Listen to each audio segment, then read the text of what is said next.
क्या आपको मालूम है कि सबसे ज्यादा तकलीफ दे लम्हा कौन सा होता है? वो नहीं जब सब आपके खिलाफ हों, बल्कि वो जब आप अल्लाह को पुकार रहे हों और आगे से खामोशी हो। आप दुआ मांगते हैं, रोते हैं, गिड़गिड़ाते हैं, लेकिन हालात नहीं बदलते।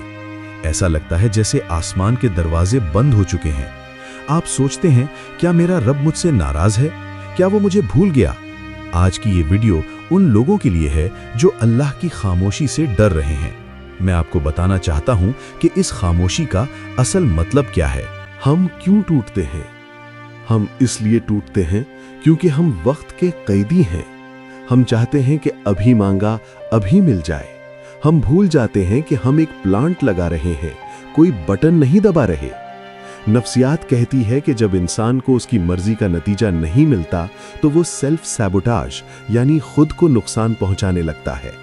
आपका नफ्स आपको कहता है, देखो तुम्हारी दुआ कबूल नहीं हुई, तुम गुनहगार हो, तुम महरूम हो। यही शैतान दाखिल होता है। लेकिन याद रखिए, अल्लाह की देर उसकी नामंजूरी नहीं होती। जब अल्लाह खामोश होता है तो वो असल में काम कर रहा होता है। तसव्वुर कीजिए, एक माँ अपने बच्चे को कड़वी दवा पिला रही है। बच्चा चीखता है, रोता है, माँ की तरफ देखता है कि वो उसे बचाए, लेकिन माँ खामोश रहती है और दवा पिलाती रहती है। क्या वो माँ जालिम है? नहीं, वो उसकी चीखों से ज्यादा उसकी शिफा से मोहब्बत करती है। अल्लाह आपकी आर्जी तकलीफ से ज्यादा आपकी अबदी तरबियत से मोहब्बत करता है। कुरान का जौहर, फ़इन्न मअल उसरि युस्रन, बेशक मुश्किल के साथ ही आसानी है। हवाला सूरतुल इंशिराह आयत 5। गौर कीजिए, अल्लाह ये नहीं कह रहा कि मुश्किल के बाद आसानी है, बल्कि फरमा रहा है कि मुश्किल के साथ ही आसानी मौजूद है। यानी जिस वक्त आप तकलीफ में हैं, उसी वक्त सुकून का बीज भी बोया जा चुका है। आपको बस नजर बदलकर देखने की जरूरत है। हजरत यूसुफ अलैहिस्सलाम को याद कीजिए। कुएं की गहराई से लेकर मिस्र के कैद खाने की तन्हाई तक कितना लंबा अरसा था। बरसों की खामोशी। याकूब अलैहिस्सलाम की आंखें सफेद हो गईं रोते रोते। बज़ाहिर लग रहा था कि सब खत्म हो गया, लेकिन इस खामोशी के पीछे अल्लाह क्या कर रहा था? वो यूसुफ को एक कैदी से अजीज़े मिस्र बना रहा था।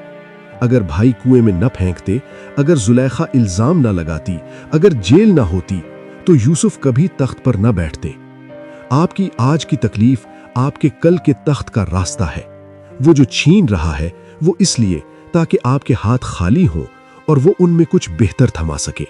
आज से अपनी दुआ का अंदाज बदल दें। ये ना कहें कि या अल्लाह मेरे हालात बदल दे, बल्कि ये कहें कि या अल्लाह मेरे हालात तेरी मर्जी हैं, बस तू मुझे वो दिल दे दे जो तेरी रजा पर राजी हो जाए। जब दिल राजी हो जाता है तो सुकून खुद ब खुद आ जाता है। तवक्कुल ये नहीं है कि तूफान रुक जाएगा, तवक्कुल ये है कि तूफान के दरमियान आपका दिल पुरसुकून रहेगा, क्योंकि आपको पता है कि कश्ती का मालिक कौन है। आपके आंसू जाया नहीं हो रहे। अल्लाह तो उन फरिश्तों से भी आपका जिक्र करता है जो आपके हक में दुआ कर रहे होते हैं।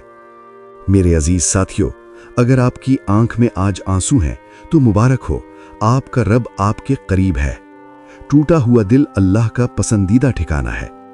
कमेंट में या अल्लाह मैं तेरी रजा पर राजी हूं लिखिए और अपने बोझ को उसके सुपुर्द कर दीजिए। आज की रात सुकून से सोएं, क्योंकि कायनात का निजाम वो चला रहा है जो आपसे बेपनाह मोहब्बत करता है। इस पैगाम को उस एक इंसान तक जरूर पहुंचाएं जिसे आप समझते हैं कि इस वक्त एक सहारे की जरूरत है।